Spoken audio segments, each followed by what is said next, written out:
हजरत मुहद्दिस इब्न जौज़ी ने लिखा है कि हजरत हबीब अजमी एक बुजुर्ग थे, उनके पास एक शख्स अक्सर आता था, बड़ा मालदार था, एक ही बेटी थी, वो भी टांगों से माजूर थी। तो आप अक्सर उसको कहते कि तू तौबा कर, अल्लाह की बारगाह में रुजू कर। एक वक्त ऐसा आता है कि फिर इंसान का जब कोई अपना नहीं रहता फिर उसे मुसल्ला याद आता है, लेकिन अगर मुसल्ले की आदत बचपन से पड़ जाए ना तो फिर जरा आसान होता है अल्लाह से दिल लगाना। वो अक्सर आप उसको कहते हैं कि ठीक हो जाए कि तो बेटी है, वो भी बेचारी माजूर है, तो कहां दौलत ले जाएगी। आज करता हूं, हम तारीखें देते रहते हैं ना अल्लाह ताला को माज अल्लाह के रमजान से मैंने नेक हो जाना है, उम्रा करके आऊंगा तो फिर मैं पक्का नमाजी हूं। खुदा के बंदो, किसने तुझे बताया कि रमजान तक तू जिंदा रहेगा? किसने खबर की कि उम्रा करने तक तू बचेगा? हजरत हबीब अजमी उसको कहते तो कहता बड़ी जल्दी ठीक हो जाऊंगा। एक दिन सवेरे सवेरे तौबा करने आ गया। आपने फरमाया क्या हुआ? तो कहने लगा हजरत जी कल एक 15 साल का नौजवान मिला है और मुझे तौबा करा गया। मजा ही इस उम्र में अल्लाह अल्लाह करने का। नबी करीम से मोहब्बत भी करनी हो तो यही उम्र है। इश्क लगा सी खेडा खेड दी नूं ते फिर मैनू खेडा भुल गईयां। कज्जल पाया सी मैं यार दे वेखणे नूं, फिर ओदी याद च रोंदियां ही डुल गईयां। हैदर शाह इस गली कदे ना रुलदी, पर हुण ते रुलदी रुल गईयां। जिन लोगों ने अबू जाल को कत्ल किया था उनकी उम्र भी 15 साल थी। हम तो बड़े ही नहीं ना होते सारी जिंदगी, ना हमें को बड़ा होने देता है, हम बड़े ही नहीं होते। ये तो उम्र है कुछ कर गुजरने। 15 साल का नौजवान तौबा करा गया। तो आप हजरत हबीब अजमी कहने लगे वो कैसे? कहने लगा हजरत जी मैं कल मंडी गया था, मुझे कुछ सामान खरीदना था, तो बगदाद के बाजार से मैंने मछली खरीद ली 10 किलो, बाकी भी सामान तब खुद ले जा नहीं सकता था। तो मजदूर आपको पता है बेचारे आज भी सड़कों पे बैठे हैं। तो मजदूर बैठे थे तो उनमें एक नौजवान 14-15 साल का, चेहरे पे बड़ी रोशनी। मैंने उसको कहा बेटे मजदूरी करोगे? कहने लगा हुजूर मजदूरी भी करता हूं, पढ़ाई भी करता हूं, और जो अल्लाह को मंजूर हो उसकी इबादत भी करता हूं। मैंने उसे कहा कि ये मेरा सामान है, फलां जगह पहुंचाना, क्या लोगे? कहने लगा 3 दिनार मजदूरी। सौदा तय हो गया, उसने सामान उठा लिया। कहते हैं रस्ते में जोहर का वक्त हो गया। कहने लगा चचा अगर इजाजत दो तो नमाज पढ़ दो। 15 साल का जवाब। कहते मैं रख के ना वहां सामान तो फट्टे पे बैठ गया, वो नमाज पढ़ने चला गया। बाकी लोग देर से आए, वो बच्चा जल्दी आ गया।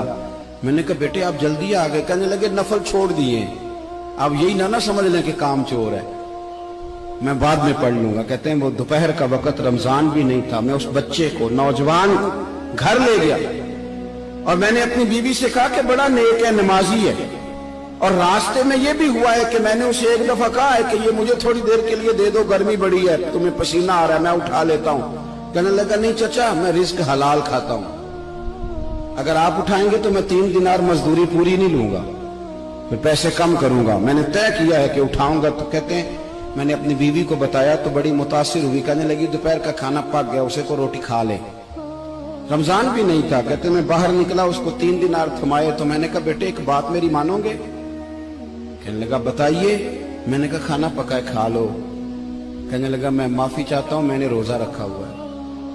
हुजूर ने हुक्म दिया, हुक्म नबी करीम ने हुक्म दिया, बुखारी मुस्लिम की हदीस है। फरमाया नौजवानों अगर तुम्हारे पास ताकत है तो निकाह कर लो, वरना रोजे रखो। हुक्म दिया, या निकाह और या रोजे, ये सरकार का हुक्म है।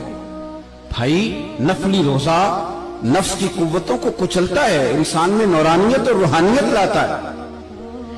कहते वो कहने लगा मैंने रोजा रखा है। मैं और मुतासिर हो गया। मैंने कहा आप क्या करोगे? कहीं और जाना है? कहने लगा नहीं, मैं जिस दिन 3 दिनार कमा लेता हूं फिर मैं मजीद लालच नहीं करता, बाकी वक्त या कुरान मजीद पढ़ता रहता हूं या नबी पाक पे दुरूद शरीफ पढ़ता रहता हूं। आप बताएं। तो मैंने कहा कि इफ्तार मेरे साथ कर लो। कहते हैं मैं उसे मस्जिद छोड़ आया और खुद मैं लौट आया। इफ्तार के बाद मैं उसे लाया, खाना खिलाया, इशा पढ़ी। उसका घर दूर था, मैंने ड्राइंग रूम खोल दिया, बैठक खोल दी, वहीं वो सो गया। मेरी 20 साल की माजूर बच्ची कभी चल नहीं सकती थी, कोई तबीब कोई हकीम मैंने छोड़ा नहीं था इसको दिखाया न हो। एक ही बेटी, वो भी माजूर पैदाइशी। उसके कमरे में गए, मियाँ बीवी उसे खाना खिला, बताया बेटे एक नौजवान है, बड़ा नेक है हमारे घर में, आज बड़ा परहेजगार। पता है हुजूर ने क्या फरमाया?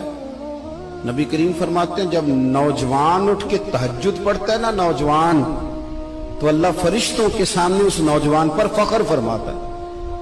اللہ فخر کرتا ہے کہ عمر دیکھو دیکھو یہ میری بارگاہ. اللہ فخر کرتا ہے, اللہ یعنی خدا خود میرے مجلس بود, اللہ فخر کرتا ہے. اب سوچے تو ہم نے اپنی بیٹی کو بتایا کہ نوجوان اور بڑا نیک ہے, تو کہتے ہیں وہ کھانا کھلا کے ہم واپس آ گئے. آدھی رات کا وقت ہوا تو دروازے پہ دستک ہوئی. بچی اپنے کمرے میں سو رہی تھی, ہم اپنے کمرے میں, وہ بیٹھک میں. گھبرا کے اٹھے کہ اس وقت کون ہے دروازے پہ؟ تو بیٹی کہنے لگی ابا دروازہ تو کھولنا. کہتے ہیں دروازہ کھولا تو 20 سال ہو گئے تھے بیٹی کو, کبھی اس نے چل کے نہیں دکھایا تھا, کبھی دوڑ کے ادھر جاتی کبھی ادھر آتی. کہتی الحمدللہ اللہ نے میری ٹانگیں ٹھیک کر دی. ہم دونوں رونے لگے, اے اللہ تو کتنا کریم ہے, کیسے ہوا بیٹے سارا کچھ؟ بیٹی کہنے لگی ابا آپ نے کہا تھا نا کہ نیک نوجوان آیا ہے, تو میرے دل میں خیال آیا اللہ اگر واقعی نیک ہے تو اس کے صدقے مجھے شفا ہی دے دے. یا ایھا الذین آمنوا اتقوا اللہ وابتغوا الیہ الوسیلہ. تو کہنے لگی ابھی میری دعا بھی پوری نہیں ہوئی تو رب کریم نے فضل کیا ہے اور مجھے شفا عطا کر دی. کہتے ہم دوڑ کے اس کے کمرے میں گئے اور جب ہم نے ہاتھ رکھا تو دروازہ پہلے سے کھلا تھا, ایک خط چھوڑ گیا تھا. آج کل کے پیر کی کرامت ہوتی تو فیس بک پہ دے دیتا, باقیوں کو بھی ذرا بھول پتا چلے. کہتے ہیں وہ خط چھوڑ گیا اپنے بستر پہ کہ اگر تم لوگوں کو مجھ سے محبت ہو گئی ہے تو میرے پیچھے نہ دوڑنا, اس رب کی بارگاہ میں جھکنا جس رب نے میرے اوپر بھی فضل فرمایا ہے اور آپ پر بھی کرم فرمایا.